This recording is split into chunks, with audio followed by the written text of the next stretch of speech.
When people say wealth whispers, it doesn't. It only whispers in the rooms that where people are looking to take it from the people that have it. You know how they were selling those eat the rich shirts? That's usually what happens. It's not that wealth whispers, it's that they don't want to be identified and targeted by people that are wishing for their downfall. They have to dumb themselves down in order to even be around a certain group of people because they know that it breeds jealousy, and it's not nothing that they're doing wrong.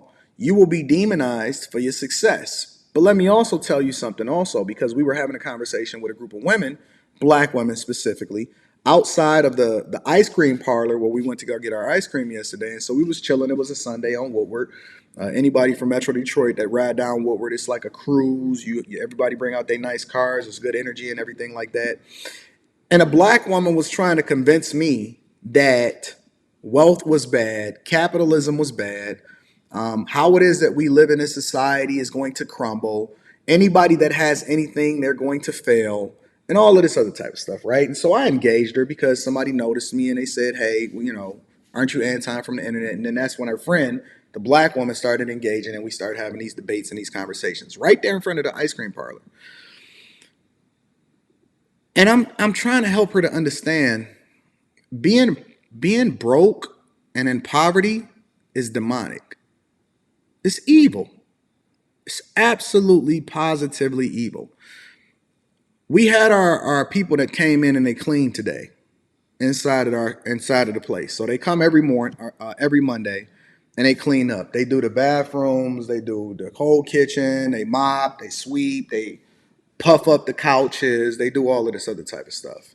And it was a white woman, a white girl, a young white girl, and she was talking about how she just got married and all of this other type of stuff, right? And it's three of them that come, but the white girl was the one that Rita was having a conversation with because Rita was trying to pour into her, helping her to understand how she can do things a little bit differently and become successful or whatever. And she was talking about, how they don't really have no money and they trying to figure it out and all of this other type of stuff, right? That's cool. That's okay when you're young. When you figuring it out, y'all shooting in the gym together, y'all building, y'all, forging ahead. Two heads is better than one if you both are equally yoked and you're going down the same path and all of that other type of stuff. But once you start hitting 30, and then once you hit 40, and then you start to trend into going to be 50 and 60, that is for the birds. That poorness, that poverty, that struggling every day, that you got to get up and go to work in order to be able to feed yourself, but you don't have any other choice. And if you don't go to work, then you get kicked out and you're homeless. But you going to work, you still not doing what it is that you want to do, and you're not really living in your purpose because you just over broke, but you don't make enough money to really be able to grow and become great. In order to really be able to travel without financing your life, which is one of the reasons why credit cards are so popular. You want to buy a house, so you're willing to finance it for the next 30 years, and you're gonna be paying double and triple by the time you get done paying for that house just for the opportunity to put your name on a deed or for the possibility of owning a house. Making bad decisions on a regular basis just so you can join the club and say that you officially middle class and all of that other type of stuff. Having children and then knowing that they got to take out student loans, or you wishing that they get a scholarship just for them to be able to really get educated and stuff like that. It's for the birds. It's for the birds. Don't think and don't tell nobody. Don't you think for 1 second, don't let nobody tell you that that's the life that you want to live because you're going to become a minimalist and that you have to sacrifice. What if you want to go out and you want to splurge and you want to have a good time? What if you decide that you don't want to ride the bus every single day and you want to do something a little bit better for yourself? What if you decide that you just so happen to not want to live in this house or in this space for a year? What if you want to change your lifestyle? For me personally, I'm not interested in living in a house. I don't want to live in a space where I have to worry about the maintenance ever. The homes are for the investments. And then everything else, I just want people to be able to come in and do stuff for me. What if you want that lifestyle? What if you don't want to struggle for your entire life? What if you don't always want to go and look at your budget? What if you want to just go to the restaurant one day and not have to worry about financing the meal, but you just want to go and order whatever you want to order, and you don't even want to look at the bill. You just give it a card whenever it is that you're done. What's so bad about that? Why is that so looked down upon? Why do we demonize success to where not only it becomes a part of our nature, it becomes a part of who we are, but even to the point to where we hate to see other people become successful as a result of it? It's nothing good. Let me tell you something. I know that they selling y'all this. I know that the pastor told you this. It's nothing good that comes from being poverty stricken or poor. You don't get no extra banners for it.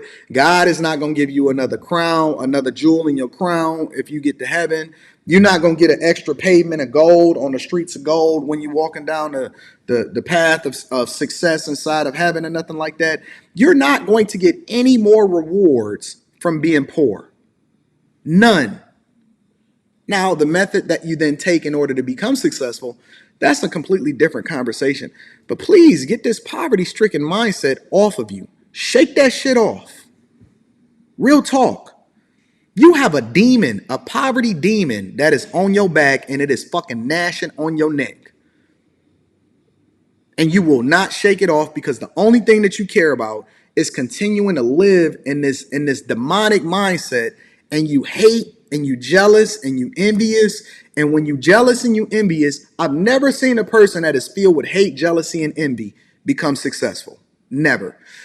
Even if it is a level of success that comes with it, it usually comes as a shortcut, or they finesse, or they get a PPP loan, or they do something unsavory that then they have to pay for long term and go to jail for, or do some time for, or something like that. I've never, ever in my entire life seen somebody that, because when you win, and you don't even be jealous.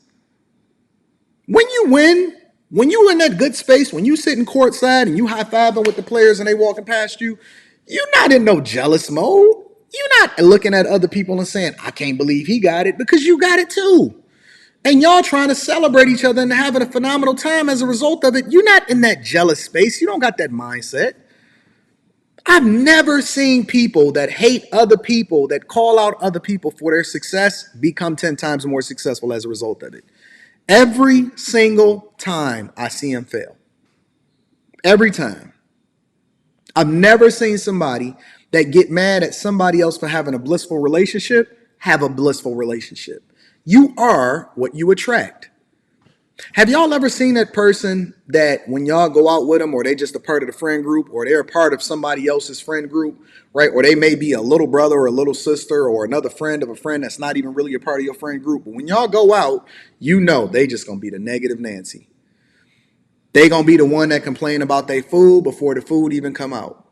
They going to be the one that try to skip out on the bill, or try to get something off the bill and try to embarrass you. They're going to be the person that never want to actually put up, and you're going to have to, y'all all going to have to probably chip in order to pay for them to have a good time also, just because they are part of the group. They're going to be the one that's going to be the slacker, the lackluster, the complainer. They're going to make you late. It's just always that person, even if it's the most positive friend group. And then you be looking at your homie, you be like, man, why the fuck you bring him, bro? He going to be the dude when everybody try to talk to all of the women that call a chick a bitch because one of the girls didn't give him any play. He gonna be that guy. That's what we have in our culture. We have a group of people that is absolutely positively on this negative shit, and it's horrible. It is absolutely miserable. Don't be miserable. Poverty, poorness, all of that type of stuff. Get that junk up off you. If you're around other people that embrace that shit, get them from away from you. Even if you got to just completely remove yourself and go by yourself, and you want to then find a group of people that's going in the direction that you're going in, come on over here, tap into the Patreon link is in the description, as well as pin to the top of the chat, because you got to shake that shit off of you. Shake it off. We don't speak that on our life. We don't project that for ourselves. Your words have power. Your tongue is life and death. The power of life and death is in your tongue. It then translates into your energy outside of you. Those type of people, they have diseases. They wind up having stuff happen to them all the time. They be in the hospital all the time. It's always something wrong. They broken. They can't get themselves together. It's always negative perspectives and all. Man, shake that shit up off you. That junk is contagious. It will make you depressed. It will start having you feel like there's something wrong with you. Stuff will start running into you. Man, spirits, principalities, all of that stuff, I believe in it. I know that it's real. And that junk will jump off of them and then onto you because you spending too much time around people that ain't going in the direction that you're going in. Be careful who you shake hands with.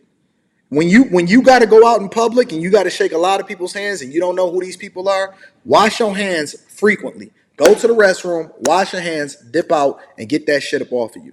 Be careful who you hug. You can hug somebody, I'm telling you, you can hug somebody and they will put a spirit on you just from their life. When I won't even watch certain shows. I remember that show Hoarders came out and I was genuinely curious. And so you know how you scroll past and you wind up playing a little bit preview? I cut that shit off immediately.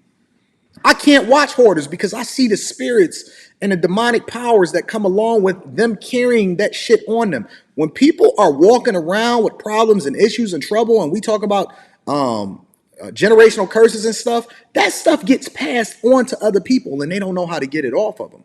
You need to get away from that shit. That junk will ruin your life. It'll give you depression. You'll wake up in the morning feeling bad and you don't know why. I'm telling you, positivity, success, all of that stuff is projected. It first starts here. It gets into your spirit. It translates into your actions. And do not spend time around people that is not adding value into your life and going in the direction that you're going in. Let that shit go. Shake it off, even if you have to go back down in order to go up. Don't let that stuff get a hold of your life. It will absolutely ruin your spirit, your life, the people around you, and you won't understand what's wrong with you and why everything is going bad around you. It rains on the just and the unjust, so it doesn't remove you from having to go through things, but you don't have to go through it for an extended period of time being around things that's then bad for you because you're surrounding yourself with these people that just got this negative perspective, this negative energy, this negative thing that's just eating away at you and is gnawing away at you, and you can't figure out how to get away from it. You need to remove yourself. Pray for them after you get out of there yourself. Save yourself, and then you pray for everybody else later. You know how they got the mask and they say it on the plane? Hey, first you put your mask on and then you can help somebody else put their mask on. But you put your mask on, get the fuck up out of there before you around these people. I ain't spending no time around these negative people. I'm off that shit.